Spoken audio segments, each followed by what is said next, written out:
بسم اللہ الرحمن الرحیم۔ اس جدید دور میں جہاں آج ہم نے زمین کا کونا کونا چھان مارا ہے، یہاں تک کہ ہم دوسرے سیاروں پر بھی قدم رکھ چکے ہیں، لیکن پھر بھی یاجوج ماجوج کی جائے رہائش ہم کیوں نہیں ڈھونڈ سکے؟ یاجوج ماجوج کے بارے میں بے تحاشا افسانوی باتیں بھی مشہور ہیں کہ جس کی وجہ سے عام لوگ تو یاجوج ماجوج کو انسانی مخلوق ہی نہیں سمجھتے۔ کیا یہ بات درست ہے کہ یاجوج ماجوج کی قومیں حضرت حوا کے بغیر ہی حضرت آدم علیہ السلام کے نطفے سے پیدا ہوئی تھیں؟ آئیے آج یاجوج ماجوج کی قوموں کا ذکر قرآن و حدیث کی روشنی میں کرتے ہیں۔ سب سے پہلے بات کرتے ہیں کہ ان قوموں کی تخلیق کیسے ہوئی۔ اس بارے میں علامہ حافظ ابن حجر عسقلانی رحمۃ اللہ علیہ فتح الباری میں ایک ضعیف حدیث حضرت کعب رضی اللہ تعالیٰ عنہ کے حوالے سے پیش کرتے ہیں کہ یاجوج ماجوج حضرت آدم علیہ السلام کی اولاد میں سے ہیں کہ ایک دفعہ ان کا نطفہ زمین میں گھل مل گیا اور پھر زمین میں ان کی تخلیق ہوئی۔ مصنف اس روایت کو خود یہی کہہ کر جھٹلا دیتے ہیں کہ انبیاء کرام علیہم السلام احتلام سے پاک ہوتے ہیں، اس لیے یہ ممکن نہیں ہے، اور ویسے بھی یہ ایک بہت ضعیف روایت ہے جس کی سند صحیح نہیں۔ مختلف روایات اور تاریخی کتابوں سے جو ثابت ہے وہ یہ ہے کہ یاجوج ماجوج دو قبیلے تھے جو کہ حضرت نوح علیہ السلام کے بیٹے یافس کی اولاد میں سے تھے۔ یاجوج اور ماجوج دو سردار تھے جنہوں نے ایک دوسرے کی بہنوں سے شادی کی اور قسم کھائی کہ وہ اب اپنے خون میں ملاوٹ نہیں کریں گے، اس لیے انہوں نے اپنے بیٹے بیٹیوں کی شادیاں بھی آپس میں کی۔ ان کی نسل بہت پروان چڑھی، کہا جاتا ہے کہ ان کی عورتیں ایک ہی حمل سے بیک وقت 4 بچے جنتی تھیں، جس کی وجہ سے ان کی نسل بہت زیادہ پھیل گئی۔ یہ انسان ہیں اور کافر ہیں، یہ جس جاندار کے پاس سے گزرتے اسے کھا جاتے تھے۔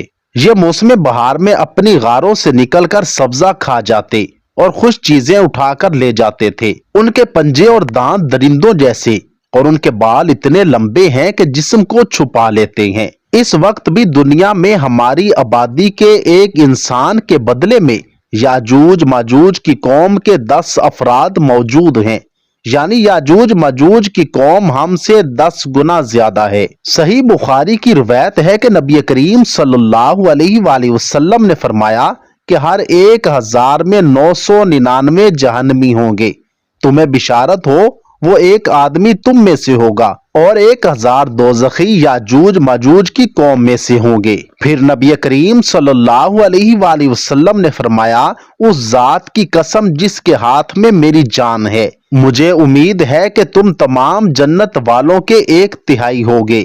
اس حدیث سے ہم اندازہ کر سکتے ہیں کہ یاجوج ماجوج کی کتنی تعداد ہوگی۔ تاریخی شواہد سے معلوم ہوتا ہے کہ لوگ شمال مشرقی ایشیا میں زندگی بسر کرتے تھے اور اپنے وحشیانہ حملوں کے نتیجے میں ایشیا کے جنوبی اور مغربی علاقوں میں مصیبت برپا کرتے تھے۔ بعض تاریخ دانوں نے ان کی رہائشی علاقے کو ماسکو اور توبلسے کے آس پاس بتلایا ہے، اور بعض کا خیال ہے کہ یاجوج ماجوج کا شہر تبت اور چین سے بحیرہ منجمد شمالی تک اور مغرب میں ترغستان تک پھیلے ہوئے تھے۔ قیامت کی 10 عظیم نشانیوں میں سے ایک یاجوج ماجوج کا ظہور بھی ہے۔ اللہ پاک قرآن مجید میں فرماتا ہے، یہاں تک کہ یاجوج اور ماجوج کھول دیے جائیں گے اور وہ ہر بلندی سے دوڑتے ہوئے آئیں گے۔ یاجوج اور ماجوج کا وجود ذوالقرنین کے عہد سے تعلق رکھتا ہے۔ ذوالقرنین ایک بہت ہی نیک صفت انسان اور ایک عظیم بادشاہ تھے۔ اللہ تعالیٰ نے انہیں قوت و طاقت سے نوازا تھا اور انہوں نے مشرق سے مغرب تک اپنی حکومت قائم کر لی تھی۔ تمام بادشاہوں اور ممالک پر انہی کی مطلق العنانی تھی اور انہوں نے مشرق اور مغرب کے دور دراز کے سفر طے کیے۔ ان کا تذکرہ قرآن مجید کی سورۃ الکہف کی آیات میں ملتا ہے اور جس کی تفسیر ہمیں احادیث میں بھی ملتی ہے۔ اس زمانے میں یاجوج ماجوج نے بھی قتل و غارت کا بازار گرم کر رکھا تھا۔ وہ ایسے وحشی تھے کہ انسان کو زندہ چیر پھاڑ دیتے تھے اور خون کی ندیاں بہانا ان کا معمول تھا۔ جب بھی کوئی علاقہ فتح کرتے تو وہاں موجود جوان لڑکیوں کا خون پی جاتے जिससे वो खुद को दोबारा जवान महसूस करते। फिर जब हजरत जुल्करनैन फतूहात करते करते याजूज माजूज के करीब पहुंचते हैं तो वहां के लोग उनसे शिकायत करने लगे कि हमें किसी तरह इस जालिम कौम से निजात दिलाएं। अल्लाह पाक सूरह कहफ की आयत में फरमाता है, यहां तक कि जब दो दीवारों के दरमियान पहुंचा तो उन दोनों के परे उसने एक ऐसी कौम पाई जो बात समझने के करीब भी ना थी। उन्होंने कहा, ए जुल्करनैन, याजूज माजूज इस मुल्क में फसादी हैं, तो क्या हम आपके लिए कुछ खर्च का इंतजाम कर दें, इस शर्त पर कि आप हमारे और उनके दरमियान एक दीवार बना दें। उसने जवाब दिया कि मेरे इख्तियार में मेरे परवरदिगार ने जो दे रखा है वही बेहतर है। तुम सिर्फ कुव्वत और ताकत से मेरी मदद करो, मैं तुम में और उनमें मजबूत हिजाब बना देता हूँ। मुझे लोहे की चादरें ला दो। यहाँ तक कि जब उन दोनों पहाड़ों के दरमियान दीवार बराबर कर दी तो हुक्म दिया कि आग तेज जलाओ।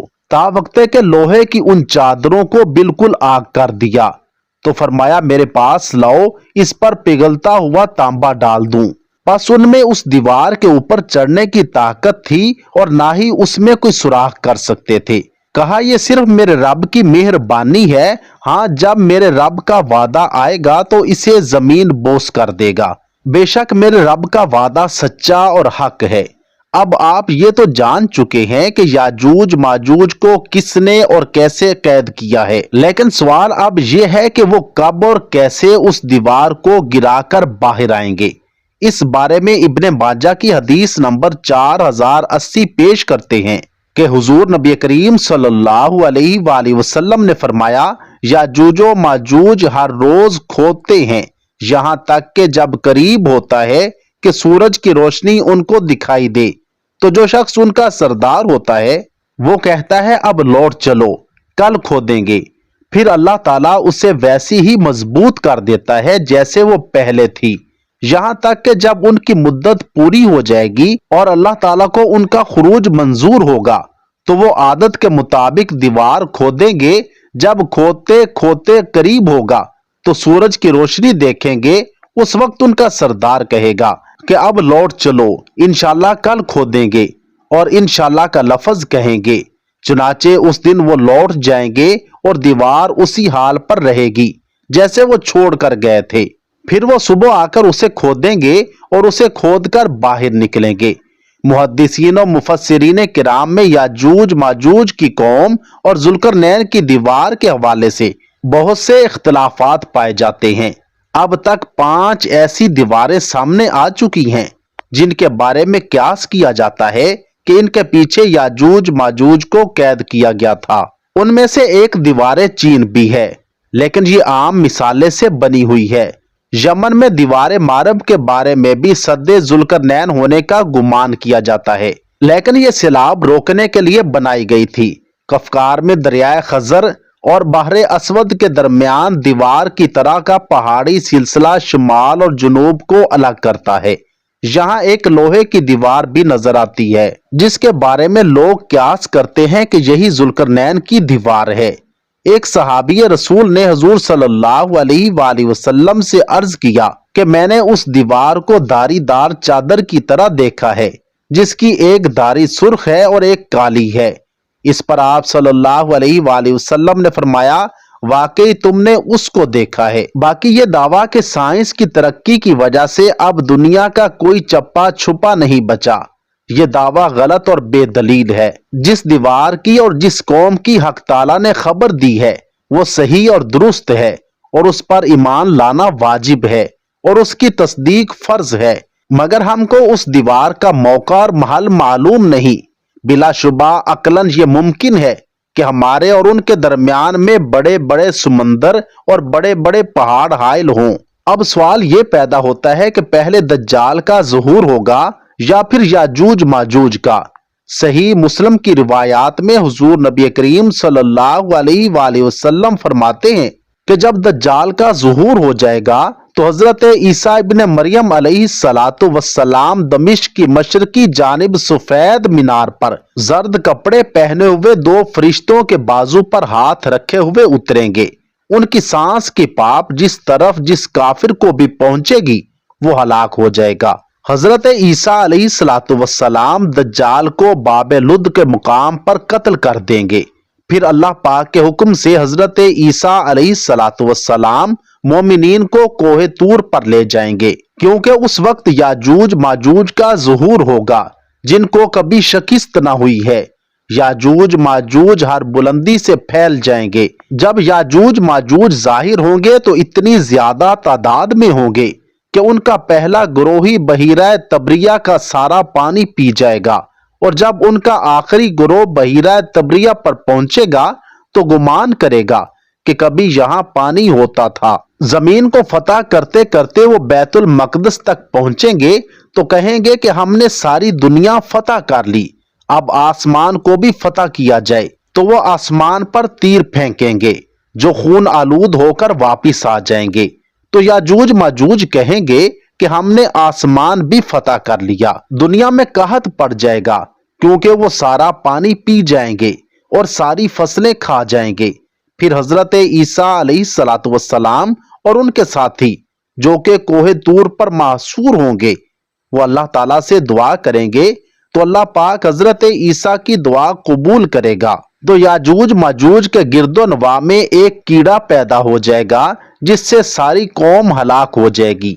हर तरफ याजूज माजूज की लाशें होंगी, गंदगी, बदबू और खून की नदियां बह रही होंगी, यहां तक कि जमीन पर पैर रखने को जगह न मिलेगी। तो फिर हजरत ईसा अलैहिस्सलाम अल्लाह ताला से दुआ करेंगे तो अल्लाह पाक बड़े बड़े परिंदों को भेजेगा जो उन लाशों को उठाकर कहीं दूर ले जाएंगे जहां अल्लाह पाक का हुक्म होगा। रसूलुल्लाह सल्लल्लाहु अलैहि वसल्लम ने फरमाया, उस जात की कसम जिसके हाथ में मेरी जान है, जमीन के जानवर उनका गोश्त और चर्बी खाकर खूब मोटे होंगे। जब परिंदे उनकी लाशों को उठाकर ले जाएंगे तो उनके तीर कमान इस मिकदार में जमीन पर होंगे, मुसलमान उनके तीर और कमानों से 7 साल तक ईंधन जला सकेंगे। उसके बाद अल्लाह पाक ऐसी बारिश बरसाएगा कि सब कुछ उसमें बह जाएगा और जमीन सारी धुलकर पाक हो जाएगी। फिर जमीन पर ऐसे फल उगेंगे कि एक अनार एक जमात के लिए काफी हो जाएगा। दूध में ऐसी बरकत होगी कि एक ऊंटनी का दूध एक बड़ी जमात के लिए काफी होगा, एक बकरी का दूध एक घराने के लिए काफी होगा। फिर कई साल तक लोग ऐसे ही रहेंगे। फिर अल्लाह पाक एक ठंडी हवा भेजेगा जो सारे मोमिनीन की जानें ले लेगी और बाकी लोग गधों की तरह खुले आम जिना करेंगे, जुल्मो ज्यादती फैल जाएगी। फिर इन्हीं लोगों पर क्यामत बरपा होगी। अल्लाह रब्बुल इज्जत से दुआ गो हूं कि अल्लाह रब्बुल इज्जत हम सब की तमाम शुरूर व फितन से हिफाजत फरमाएं। कमेंट सेक्शन में आमीन जरूर लिखिएगा।